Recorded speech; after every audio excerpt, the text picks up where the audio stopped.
우리는 지금 그 쉽게 흔들리는 그런 시대를 살아가고 있습니다. 겉으로 보기에는 모든 것이 단단해 보이지만 조금만 충격이 와도 금이 가고 무너지는 그런 일들이 자주 목격이 됩니다.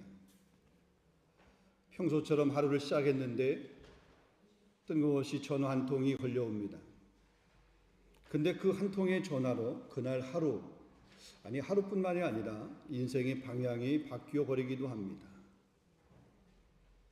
건강검진을 받았습니다. 의사의 한마디를 듣습니다. 몸이 생각보다 그렇게 건강하지 않네요. 그 한마디가 마음이 완전히 무너지게 만듭니다. 어떤 때는 믿고 있던 사람으로 인해서 마음이 무너지는 경우도 있습니다. 누구보다도 신뢰하고 누구보다도 믿고 의지했습니다. 괜찮은 그런 관계인 줄 알았습니다. 절대 갈라서거나 깨지지 않을 그런 관계인 줄 알았습니다. 근데 어느 순간에 금이 가기 시작을 합니다. 말 한마디, 작은 그 오해 하나에서, 쌓여있던 그 감정 하나에서 관계가 무너지기를 시작을 합니다. 근데 여러분, 더 힘든 것은 겉으로는 아무 문제가 없어 보이는데 혼자 있을 때 그때 느끼는 그 공허함, 이유는 알 수 없습니다. 이유를 설명하기는 어려운데 왠지 모르게 자꾸 그 마음이 우울해지기도 하고 혹은 불안해지기도 하면서 내가 왜 이러지? 왜 이렇게 불안해? 이러면서 걱정, 근심이 이렇게 오게 될 때 마음이 무너지고 때로는 삶이 무너지는 그런 경우입니다. 여러분, 이게 어쩌면 우리의 현실 아닙니까? 우리는 생각보다 그렇게 강하지 않습니다. 작은 일 하나에도 쉽게 흔들리고 예상 못한 그런 일 하나에도 쉽게 무너지는 그런 존재가 우리입니다. 우리는 버티고 있는 거죠. 근데 문제는 버티는 것이 견고함을 의미하지는 않습니다.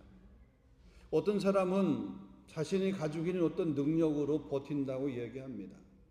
어떤 사람은 물질, 돈 가지고 버팁니다. 어떤 사람은 사람과의 관계, 친구, 이런 관계로 버팁니다. 하지만 이것들이 영원하지 않잖아요. 이것들이 흔들릴 때 되면 그 사람의 인생도 함께 흔들리는 경우를 보게 됩니다.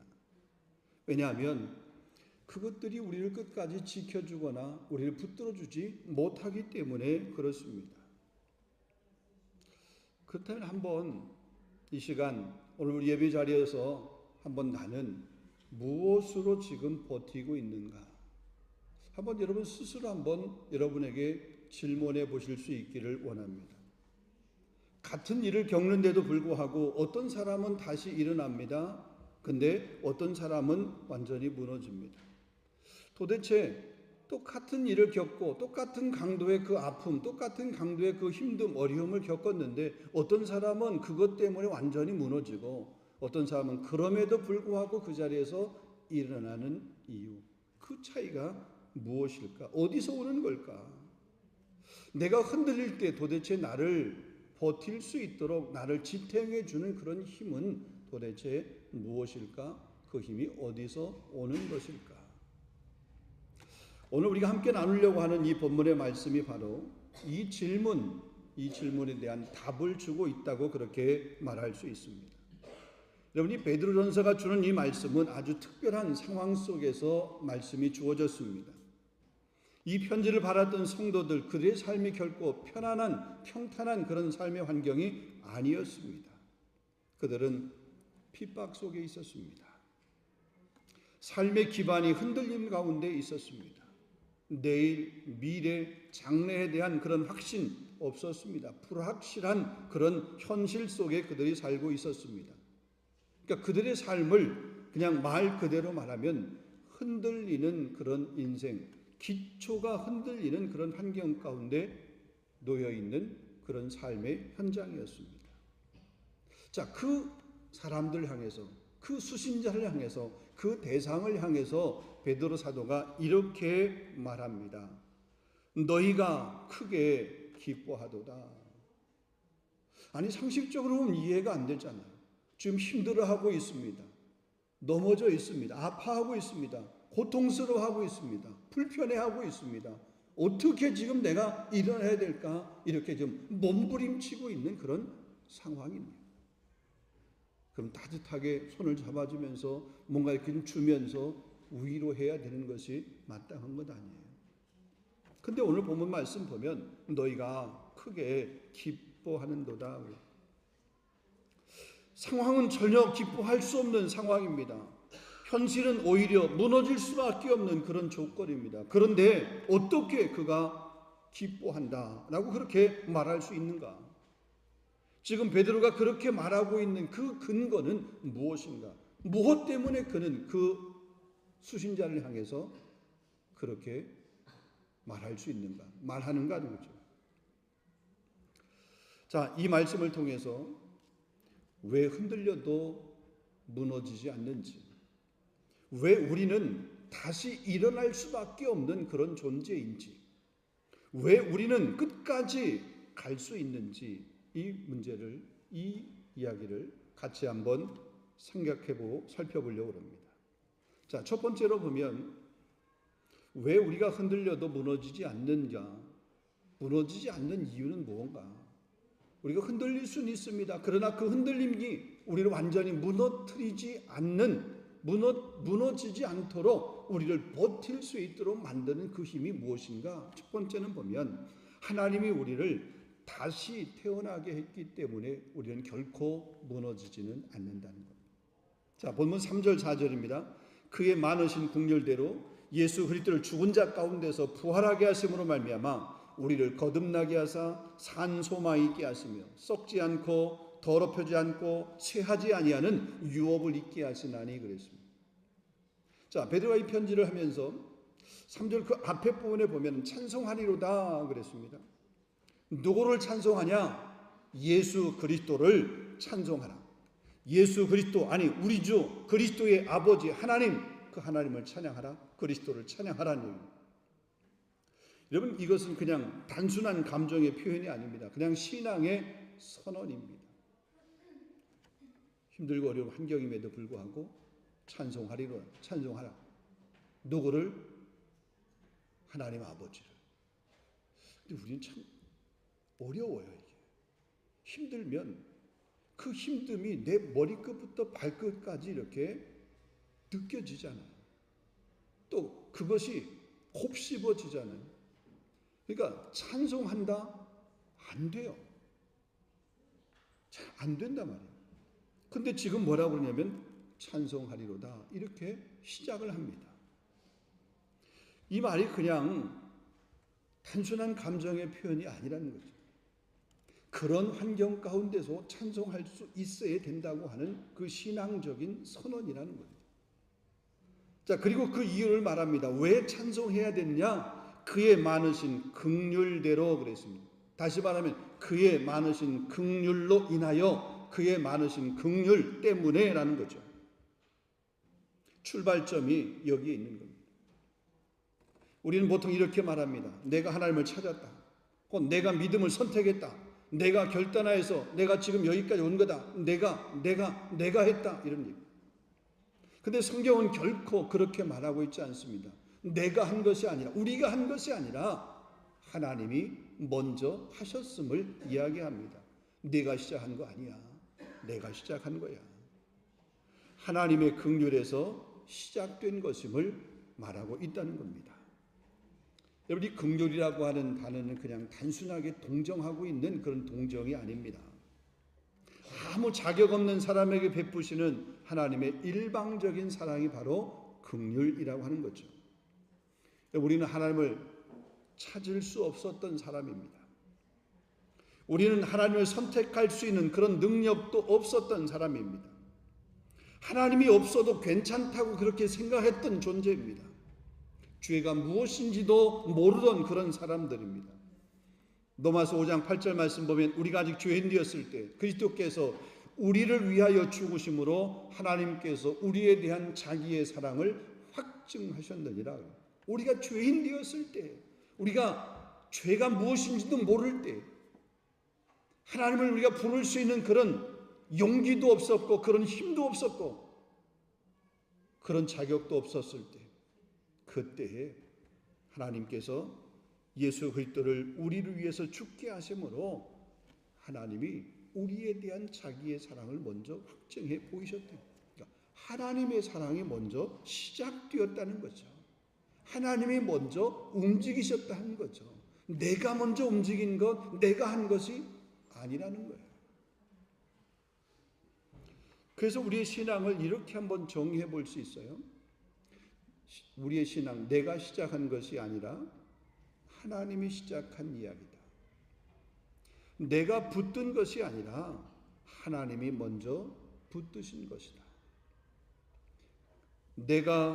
우리가 하나님을 놓치지 않는 것이 아니라 하나님이 우리를 놓치지 않는 것이다. 여러분, 이것이 에베소서 2장과 정확하게 연결이 됩니다. 에베소서 2장 4절 5절 보게 되면 긍휼이 풍성하신 하나님이 우리를 살리셨도다 그래서 하나님이 우리를 살리셨답니다. 하나님이 우리를 거듭나게 하셨다는 거죠. 이 거듭나게 하사라고 하는 이 단어는 그냥 단순한 변화가 아니라 완전히 새로운 생명의 시작을 의미하게 됩니다. 요한복음 3장에 보면 밤에 니고데모가 예수님을 찾아오게 됩니다. 예수님께서 그 니고데모에게 하신 말씀이 있습니다. 사람이 거듭나지 아니하면 하나님 나라를 볼 수 없느니라. 여러분, 하나님 나라는 착한 일을 했다고요? 더 나은 삶을 살았다고요? 돈이 많다고요? 그것이 하나님 나라를 가는 기준 조건이 결코 아닙니다. 힘이 있다고요? 아니에요. 거듭난 사람만이 가는 곳이 바로 하나님 나라라는 거죠. 여러분, 거듭난다라고 하는 것이 조금 나아졌다? 이게 아닙니다. 완전히 방향이 바뀌는 것을 얘기합니다. 중심이 바뀌는 거죠. 거듭나기 전에는 내가 중심이었습니다. 내가 하고 싶은 대로 살았고 내가 기준이 되어서 내 생각이 옳았습니다. 그런데 거듭나게 되면 내 기준이 아니라 하나님의 기준이 내 삶의 중심이 됩니다. 예전에는 내가 원하는 것이 뭐지? 라고 이렇게 생각을 했다라고 그러면 거듭난 후에는 하나님이 기뻐하시는 것이 뭐지? 그 하나님 앞에 영광 돌릴 수 있는 것을 생각을 하게 되는 거죠. 그거를 붙드는 게 돼요. 그러니까 내가 붙드는 그 대상이 바뀌게 됩니다. 전에는 물질이 내가 붙드는 대상, 의지하는 대상, 내가 이것만 있으면, 이 물질만, 돈만 있으면 내가 흔들리지 아니할 수 있어. 그 물질이 내 흔들림을 방지하는 유일한 힘이라고 그렇게 믿었다라고 그러면 아니야. 하나님이 내 삶을 붙들어 주셔야 돼. 그 하나님을 붙드는 것, 이게 거듭난 자의 결단이고 거듭난 자의 삶인 줄로 믿습니다. 거듭나기 전에는 어떤 문제가 있을 때도 마찬가지입니다. 거듭나기 전에는 그 문제가 있으면 늘 불안했습니다. 늘 걱정이 많았어요. 고난이 찾아오면 원망을 했습니다. 실패하면 낙심을 했습니다. 그런데 거듭난 이후에 때로 문제가 있습니다. 그럼 그 문제 속에서 하나님을 찾습니다. 고난 속에서도 이 고난이 왜 내게 주어지게 됐는지 그 고난의 의미를 다시 한번 바라보게 되고 그 고난을 다시 해석하게 됩니다. 실패 속에서도 완전히 넘어지는 것이 아니라 오히려 다시 일어납니다. 그럼 우리가 거듭나기 위해서 뭘 해야 되냐 이거죠. 여러분, 다른 어떤 거 없습니다. 거듭나기 위해서 거듭남이 다른 것으로 이루어지는 것이 아니라 우리가 돌아서는 것, 회개죠. 그리고 붙드는 것, 믿음입니다. 거듭남도 사실은 우리가 하는 게 아니라 하나님께서 주권을 가지고 행하시는 일인데 그 하나님이 행하시는 그 주권적인 일 앞에 우리가 할 수 있는 반응은 뭐냐? 회개하는 거죠. 회개하는, 돌이키는 거죠. 회개하는 거죠. 그 다음에 붙드는 거죠. 믿음. 이것이 바로 거듭나기 위해서 우리가 취해야 될 그런 모습입니다. 자, 그리고 계속해서 말합니다. 오늘 본문에 보면 유업을 잊게 하시나니. 여러분 유업을 잊게 한다라고 하는 이 개념은 구약 전체를 관통하고 있습니다. 이스라엘은 가나안을 유업으로 받았습니다. 그러나 이스라엘이 그 가나안을 유업으로 받은 그것은 어떻게 보면 하나의 그림자에 불과합니다. 히브리서 11장 말씀 보면 믿음의 선진들에 대해서 쭉 열거하고 있습니다. 그리고 16절에 이렇게 말합니다. 그들이 이제는 더 나은 본향을 사모하니 곧 하늘에 있는 것이라. 이러므로 하나님이 그들의 하나님이라 일컬음을 받으심을 부끄러워하지 아니하시고 그들을 위해서 한 성을 예비하셨느니라 그랬습니다. 우리의 유업은 땅이 아닙니다. 이스라엘의 그 유업이 그 가나안이 그들의 본질적인 유업은 아니었습니다. 그건 하나의 그림자에 불과했습니다. 우리의 유업, 이 땅이 아닙니다. 하나님 자신과 하나님 나라입니다.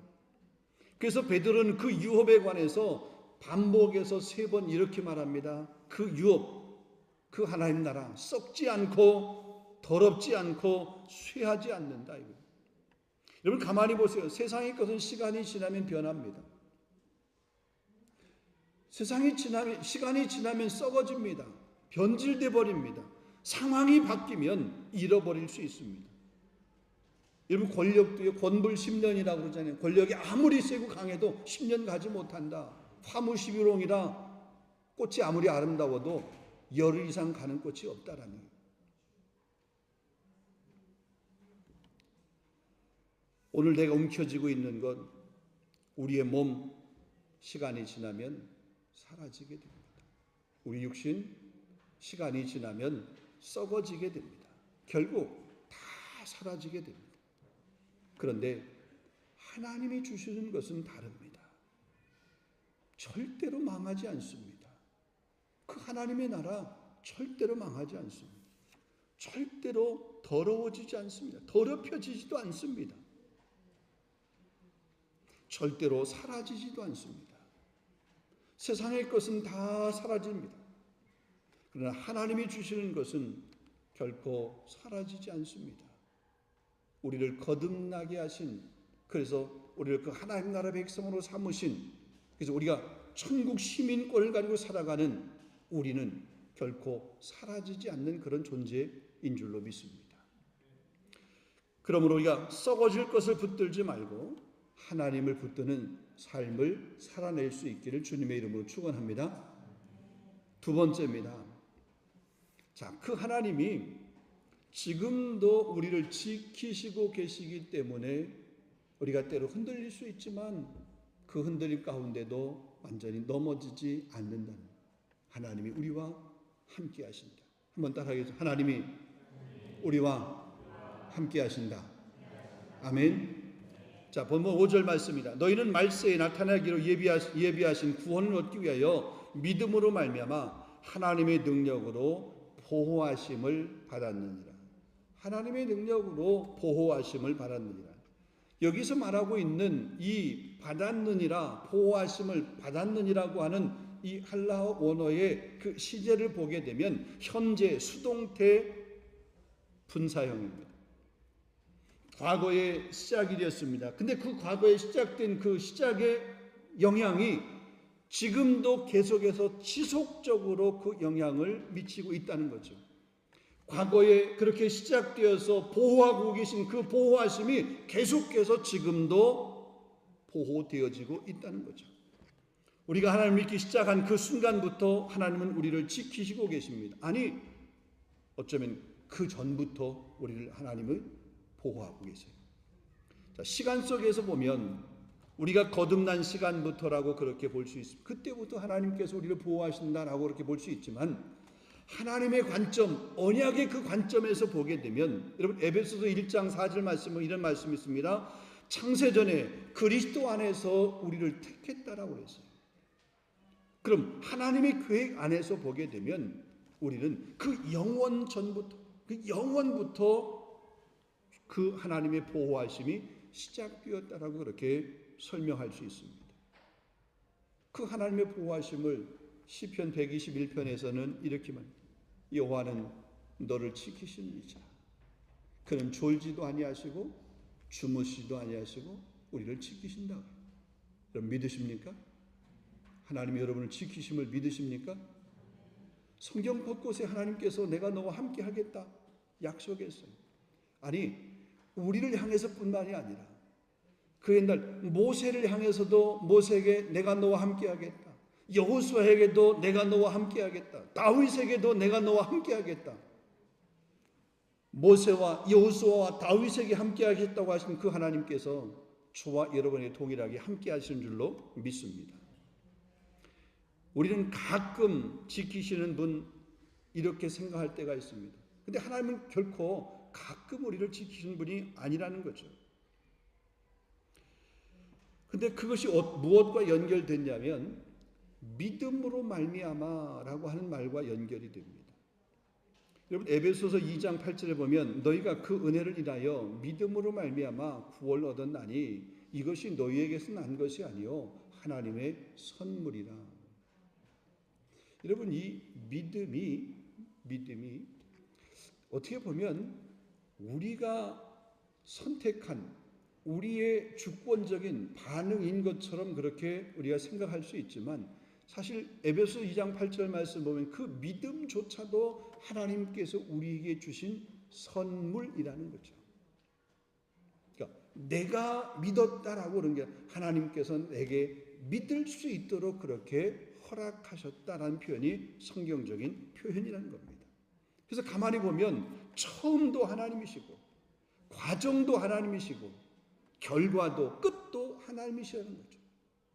그 하나님이 우리를 지키시고 하나님이 보호하신다. 그 하나님의 보호하심 가운데 있기 때문에 우리가 때로 흔들릴 수는 있지만 완전히 넘어지지 않는 삶을 살 수 있다. 마지막입니다. 세 번째 보면 하나님은 우리를 무너뜨리는 게 아니라 더 단단하게 만들고 계시기 때문에 우리는 무너지지 않는다. 고난, 시련이라는 것 그 의미를 우리가 그렇게 해석해 보면 됩니다. 6절에서 9절 말씀입니다. 너희가 여러 가지 시험으로 말미암아 이 이야기는 뭐냐면 우리의 삶에 여러 가지 시험이 있다는 거죠. 여러 가지 시험이 있다. 믿음의 시련이 금보다 더 귀하다 이렇게 표현했습니다. 베드로는 현실을 회피하지 않습니다. 근심하게 되지 아니할 수 없으나 우리가 이 여러 가지 시험으로 말미암아 근심하게 되는 일이 있을 수 있다. 근데 하나님께서 우리에게 허락하시는 우리가 당하고 있는 그런 시련들이 결코 우리를 하나님과의 관계 가운데서 멀어지게 하고 사단이 기뻐하고 좋아하는 그런 삶의 모습을 이렇게 버려두기 위해서 우리에게 허락하는 그런 시련 그게 아니다는 거죠. 너희가 근심하게 되지 아니할 수 없으나 그러니까 성경은 이 근심, 고난, 혹은 이런 것들을 결코 부정하고 있지는 않습니다. 오히려 정직하게 그걸 인정하고 있습니다. 근데 중요한 단어가 뭐냐면 잠깐이라는 표현이에요. 고난은 영원하지 않다. 제한되어 있다는 겁니다. 그래서 이것을 로마서 8장 18절 말씀 보면 생각컨대 현재의 고난은 장차 나타날 영광과 좋게 비교할 수 없다 그래요. 우리가 현재 당하고 있는 그 고난이 장차 나타날 영광과 좋게 비교할 수 없다. 왜? 그 고난이라고 하는 것, 그 시련이라고 하는 것은 하나님께서 우리를 정금과 같이 단련하게 하기 위해서 허락하시는 하나님이 우리를 성장, 견고하게 세우기 위해서 하나님이 훈련하시는 과정 안에 있는 일이기 때문에 그렇다는 거죠. 그럼 그러기에 시련은 검증을 위한 과정이고 진짜를 드러내는 과정입니다. 의미 없는 시간이 결코 아니라는 겁니다. 우리를 단순히 힘들게 하기 위한 그런 과정이 아닙니다. 우리를 망하게 하려고 하는 그런 과정이 아니라는 겁니다. 우리 안에 있는 믿음이 진짜 믿음인가? 우리의 그 진짜 믿음을 드러내게 하시려고 하는, 아니 진짜 믿음으로 그렇게 성장하고 단련시키게 하기 위한 그런 과정으로 그런 과정으로 고난이라고 하는 것을 허락하신다는 거죠. 가짜가 빠지고 진짜가 남는 시간, 그것입니다. 창세기 22장에 보게 되면 하나님께서 아브라함을 시험하시는 그런 장면이 나오게 됩니다. 우리가 잘 아는 얘기잖아요. 백세에 얻어서 정말 이렇게 귀한 아들입니다. 그 이삭을 모리아산에 바치라고 하는 그런 거잖아요. 아니요. 왜 하나님이 아브라함에게 그 일을, 그 명령을, 그 말을 하셨을까이죠. 하나님이 모르셔서가 아닙니다. 그의 믿음을 드러내기 위해서 그렇습니다. 그래서 창세기 22장에 보면은 아브라함이 그렇게 순종한 후에 하나님께서 그 아브라함을 칭찬하면서 이렇게 이제야 내가 다른 그 어떤 것들보다 나를 사랑한 줄을 내가 알았다. 그의 믿음이 인정받고 그 믿음이 드러나잖아요. 이 고난과 시련이라고 하는 것은 우리의 믿음이 드러내지는 그런 시간이고 과정이에요. 평상시에는 잘 모릅니다. 어려움이 없을 때는 잘 모릅니다. 근데 어려움이 있고 문제가 있을 때 보면 참 성도인지 가짜인지. 자녀들도 그렇잖아요. 부모에 대해서 잘 하는데 부모가 어려움을 당했을 때 그때에 잘하는 자녀, 끝까지 잘하는 자녀가 있는 반면에 어려움을 당하고 더 이상 부모로부터 기대고 받을 것이 없을 때 돌아서는 자녀도 있잖아요. 때로 보면 고난이라고 하는 것이 아픔이지만 그 아픔이 우리의 믿음이 참 믿음인지 거짓 믿음인지를, 가짜 믿음인지를 증명해 볼 수 있는 기회라고 하는 거죠. 사랑하는 성도 여러분, 고난은 하나님을 위한 것이 아니라 우리 자신을 드러내는 그런 과정입니다. 자, 그래서 9절 말씀에 이렇게 말합니다. 믿음의 결국 곧 영혼의 구원을 받음이라. 자, 여기서 말하는 믿음의 결국은 단순히 끝을 이야기하는 것이 아닙니다. 믿음의 완성을 이야기하는 겁니다. 믿음의 목적을 이야기합니다. 그 믿음의 성취를 말하는 것입니다. 우리의 믿음은 반드시 구원으로 완성된다라고 하는 사실이에요. 당신의 믿음은 결코 헛되지 않습니다. 지금의 고난은 결코 헛되지 않습니다. 하나님은 반드시 그 고난을 구원의 완성처럼, 믿음의 결국 곧 구원을 받음이라 말한 것처럼 그렇게 완성하시는 줄로 믿습니다. 그리고 결코 여러분 포기하지 마십시오. 내려놓지 마십시오. 지금은 흔들려도, 지금은 이해가 안 돼도, 지금은 그거를 받아들이기에 좀 더 부담스럽고 또 이렇게 힘들어도 그래도 끝까지 포기하지 않기를 주님의 이름으로 축원합니다. 끝까지 견디고 끝까지 나아갈 수 있기를 주님의 이름으로 축원합니다. 말씀 맺도록 하겠습니다. 우리 종교개혁의 중심 인물이었던 마르틴 루터가 1521년 브롬스에서 종교재판을 받기 위해서 황제와 교황들 앞에 섰습니다.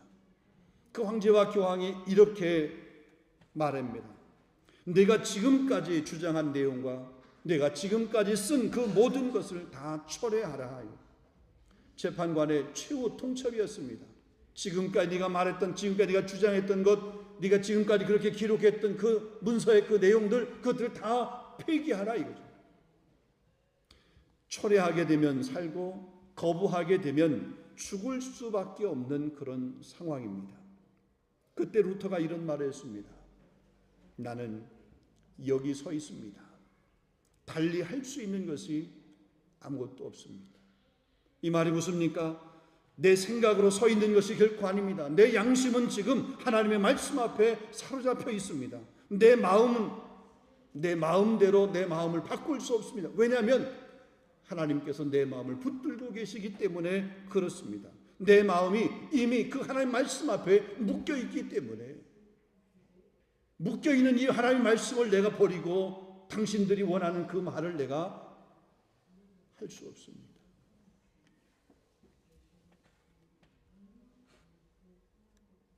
왜 그가 이런 고백을 할 수 있었습니까? 그가 왜 그 입에서 이런 고백이 어떻게 가능했습니까? 그는 자기 생각 위에 선 것이 아니라 하나님의 말씀 위에 서 있었기 때문에 그렇습니다. 여러분, 붙들고 있는 것이 분명하면 그 상황이 어떤 상황이든지 그 상황 앞에서도 흔들리지 않습니다. 근데 붙들고 있는 것이 불분명하면, 그것이 영원한 것이 아니면 그 상황 앞에 넘어지고 그 상황 앞에 좌절하고 그 상황 앞에 흔들릴 수밖에 없습니다. 여러분, 우리가 붙들고 있어야 될 그 분명한 것, 그게 무엇일까요? 하나님의 말씀인 줄로 믿습니다. 사랑하는 성도 여러분, 우리에게도 같은 질문을 한번 주어진다고 하면 생각을 해보고, 여러분은 지금 어디에 서 있습니까? 여러분이 지금 그렇게 붙들고, 여러분이 그렇게 흔들리지 않고 붙들 수 있는 그 붙들고 있는 것이 무엇입니까? 돈입니까? 사람입니까? 권력입니까? 힘입니까? 아니면 여러분 자신, 여러분 자아, 여러분 자신입니까? 여러분, 이것들은 결국 흔들리게 됩니다. 그것 위에 서 있으면 그것과 함께 무너지게 됩니다. 말씀 위에 서 있어야 됩니다.